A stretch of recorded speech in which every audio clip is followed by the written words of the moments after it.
In a time long ago, there was a kingdom called Galamir, a land where the people were happy, war was unknown, the children were polite and helpful at all times, and not just when mooching for chocolate.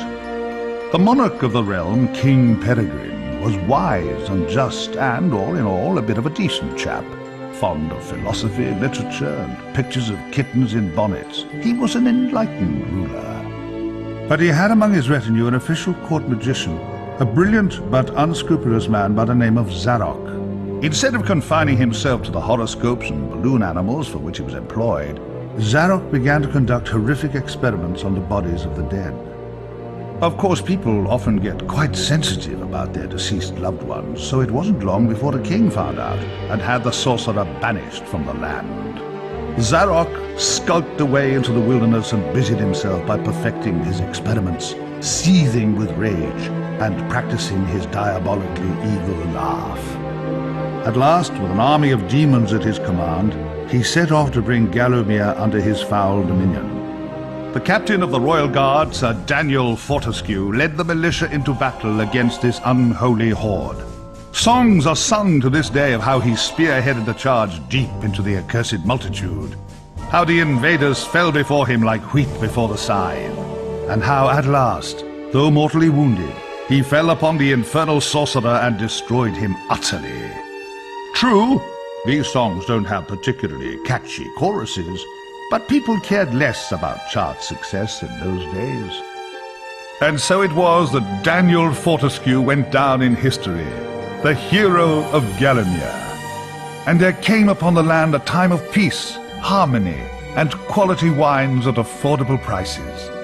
The tranquility was to last for 100 years, but then the sorcerer returned.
Found it!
The best place to go if you're looking for a dead Dan.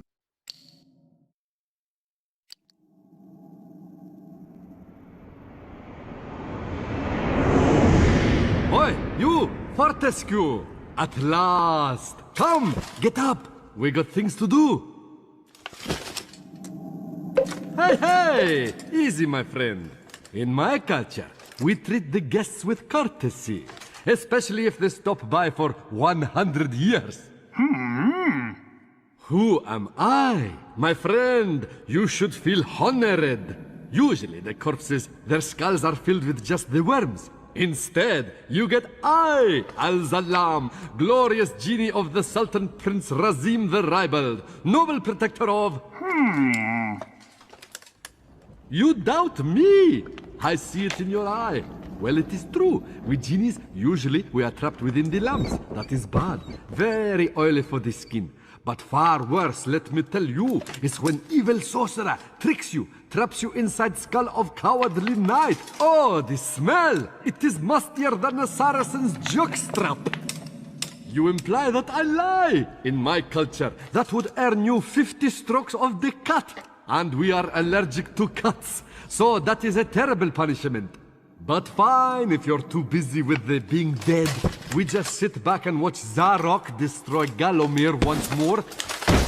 Oh, you remember Zarok at least?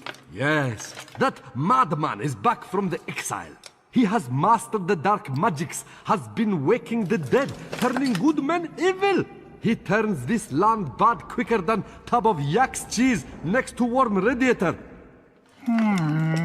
Why are you back among the living? His magic? Or perhaps fate? Fate gives you chance to redeem yourself. Make amends for your cowardly death, eh? Yes, I was there that fateful day. I saw you hanging back, pretending to tie your bootlaces, and getting hit by first stray arrow. Never believe on publicity. You just a big coward, buried as big hero with poor genie still trapped inside his head. Come on, I know you are tough guy deep down. We can work with that. I will be guide. Maybe this time we truly defeat him. His men killed you. His magic cursed me. Together, we squash that creepy cockroach. Free me. Turn you into a real hero, eh? Well, he's back. Old Sir Daniel Fortescue, the hero of Galamir, rendered eyeless and lifeless by the first arrow, rendered heroic by the mists of time. It's amazing what good PR can do. Now the fickle finger of fate has given him a second chance, a chance to make good his ignoble past, a chance to defeat Zarok and live up to the legend. If I had any breath, I wouldn't be holding it. Anyway, many of my stony kind reside in Galamir. We may be woken with a gentle nudge, not with a kiss. Please, don't try the kissing thing. We don't have affectionate natures. What's up, player? Yeah. Yeah, living that talk there. Coming to you live with Daigo of VRified Games. How we doing, Daigo? Hey Ed, how's it going? Shit, I'm alright. So tell me, what's it we're doing today, my man? A training room, eh? Nice decor. Early macabre. Well Ed, today we're taking a look at Medieval Resurrection in first-person VR on standalone devices with PPSSPP VR by Lubasfan. Oh, mind the lava, Dan. Cremation's not your style, I think. Oh, cool. Yeah, so as you can see, we've gotten Medieval Resurrection up and running in first person through the emulator. Now, if you're unsure how to manipulate the camera, you can check out our guide, which goes through the whole process in depthly. And there are timestamps if you need to just skip to how to calibrate your controller. Okay, so as I've just suggested, the game is normally played in a third-person perspective, over the shoulder. Now, Medieval Resurrection itself is one of 2 remakes of Medieval. 2 remakes? Yeah. Okay, so Medieval originally released on PlayStation 1. It was followed up by a sequel, Medieval 2, also on PlayStation 1. The remake, which we're looking at today, was released on PSP. And finally was followed up with another remake on PlayStation 4. Now, the lead character, Daniel Fortescue, has appeared in other properties, such as PlayStation All-Stars, that kind of thing. Okay, man. What's this all about? So the storyline for Medieval and Medieval Resurrection. You got to study. I never had you down as a reader. You use a monocle, right? Are virtually identical? Well, it's not entirely true. Medieval Resurrection, although it is technically a remake, it's also a reimagining. It's kind of like a do-over. What they would have liked to have done in the original, they get to implement over here. Now, I say they, I don't mean the original developers. Very few of the original team were actually involved in this remake, and the new studio were only given a year to complete it. Given that information, it's actually quite impressive what they were able to pull off. So the basic premise is, you were a soldier, you've gone down in history as being this hero who vanquished this wizard like 100 years ago. This was all false. You actually died in a very stupid display of cowardice. You were pretending to tie your shoes and then you got hit by an arrow. But history remembers you as being this hero. So you're resurrected 100 years later to take down this wizard. And, you know, you kind of get a second chance for yourself to kind of prove that, no, you can be a cool warrior and you can get the job done. Yeah, that's the basic premise. It should be very evident by the art style that this is very much inspired by Tim Burton's Nightmare Before Christmas and other Tim Burton properties. In fact, just looking at the backgrounds, the character designs, everything, you would swear this was done by Tim Burton. But it's not, it's just heavily inspired, and that is worn on its sleeve and makes no bones about it. It was part of the promotional material that said it was influenced by Tim Burton's works. So although Medieval Resurrection and Medieval share the same basic premise, there are some differences. As it's being a reimagining more than a remake, some creative differences were taken. So in the original it was very twisted, very gothic, and there was elements of humor. Level designs were more open, you were encouraged to explore, to find things.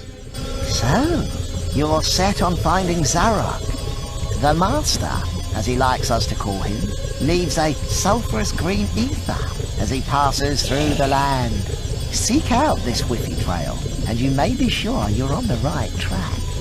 For Medieval Resurrection, the humor is dialed up a lot. Ah, a beautiful map of Galamir. This will help us get around the realm. There's more emphasis on humor. Yes, it's still gothic, it's still twisted, but the humor offsets it a lot. Now, depending on your taste, you might prefer that, you might not. The graveyard. You wouldn't catch me digging graves in my yard. Spoils the ambience. But for purists of the original, they didn't really like that at the time. But if you look at Medieval Resurrection as its own thing, it's very, very good. Also, when it comes to level layout and design, I sense Zarok is very close by. Maybe at Cemetery Hill, which lies just beyond this graveyard. it shares mostly the same level layout and design. Ah, real shiny stabby sword. Let's try it out.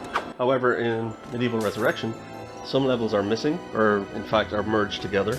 The emphasis on exploration is toned down a lot. Yes, although the level designs are the same, you will find that there are many pathways that are blocked, that only open when you meet certain criteria. However, it's very linear. In the original, you were encouraged to explore, to look for keys, to look for items. This time around, it's more on the path you're going. So it is a lot more linear than the original game. Combat is more intuitive, and the camera system is much better in the PSP version. Now that's a moot point for this VR conversion, as we have completely taken over the camera anyway. It's neither here nor there. So Medieval kind of sits in this weird fence. It's kind of in the middle of mainstream and cult status. It has a strong fan base. It's a great IP, but it wouldn't be considered strong enough to be mainstream. Welcome back to Galamir, Daniel. The stinking dead have risen up to dance with the lifeless living. Have courage. These are truly strange and terrifying times, blah blah blah, yada yada yada. Now get out of here. You're blocking my view. The character of Dan Fortescue is great, it's fantastic, very funny, but he never quite reached the levels of Lara Croft or Solid Snake when it comes to PlayStation icons, sadly. Another neat addition that Medieval Resurrection has over Medieval is Tom Baker, who you may or may not realise was one of the Doctor Who's. He provides the dialogue as the narrator, provides a great amount of humour. This was a great step up from the original. So depending on whether you like the original PlayStation version, its sequel, the PSP remake that we're looking at here, or the PlayStation 4 remake, You owe it to yourselves, if you have a Quest or a Pico headset, absolutely get downloading PPSSPP VR, get a copy of this game and get playing. It's a great time. The art style and visual aesthetics work really, really well.